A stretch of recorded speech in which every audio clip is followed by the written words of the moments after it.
Chairman, and the Credential Committee.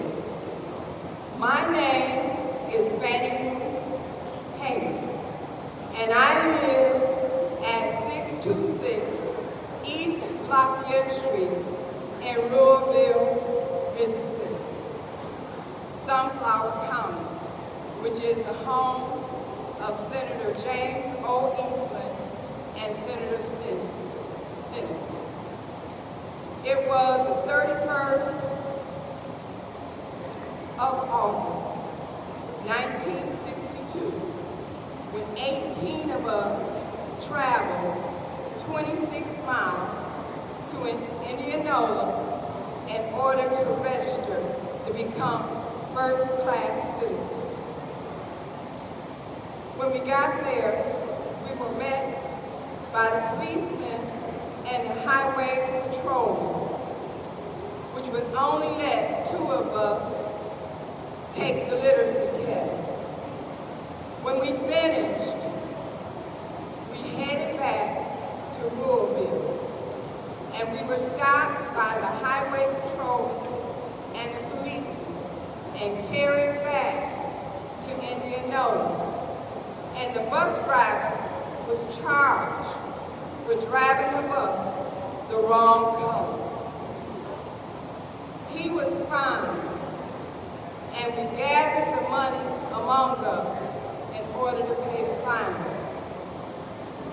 We headed back to Louisville, and when we got there, Reverend Jeffrey took me 4 miles to the plantation that I had worked at for 18 years as a sharecropper and a timekeeper. When I got there, my daughter and my husband was there, and they told me that the plantation owner was raising cane on account of I had went down to register. Then the plantation owner came, and he said, "Fannie Lou, did your husband tell you what I said, that you was gonna have to move on account of you went down there to register?" And I said, "Yes, sir." He said, "You're gonna have to go down and remove your registration. And if you do go down and move your registration, you still may have to leave on account of we not ready for that in Mississippi." That same night, I left.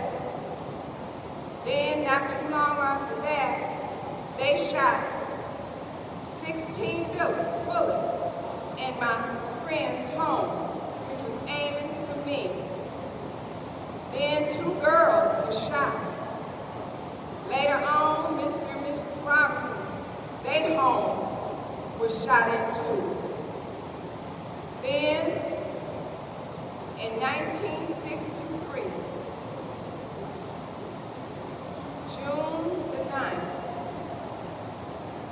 we were on our way back from a workshop, a voting workshop, and we were on the Trailway bus.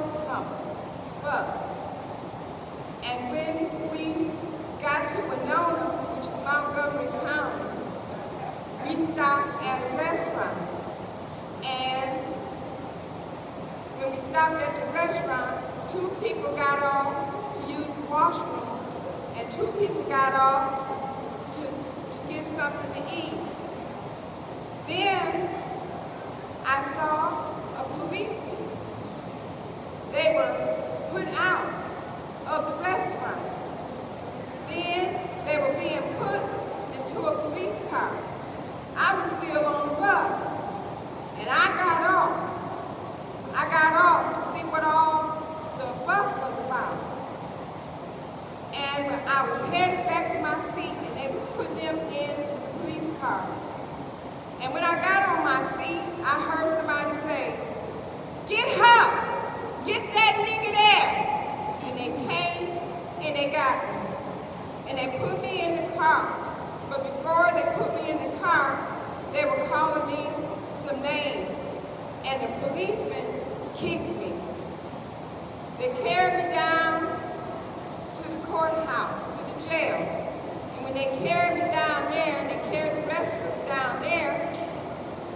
some of us in the holding room.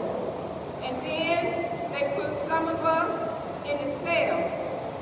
And then I saw them take this one woman, and she was in the cell. Soon I heard horrible screams and licks and beatings. I don't know how long that they beat her, but I could hear the officer say, "Can't you say, 'Yes, sir, nigga'?" And I said, "Yes, I can say, 'Yes, sir.'" "Then why don't you say it, nigga?" "Because I don't know you well enough," she said. So then, not too long after that, 3 white police officers came into my cell. And I was in the cell with Miss Sylvester. And so they asked me, "Where you from?" I said, "I'm from Louisville." "But we'll be back," he said. "We gonna go check it out." He came back not too long after that, and he said, "You're from Louisville, all right, Louisville, but we gonna make you wish you were dead." So then, they took me in a cell with 2 Negro men. And so the officer said to them, he said, "Here, I want you to take this, and I want you to beat her." It was a blackjack. And so they said, "You want me to use this?" They said, "Yes, and if you don't, you know what's going to happen to you." So he ordered me to lay down on the mattress, face down.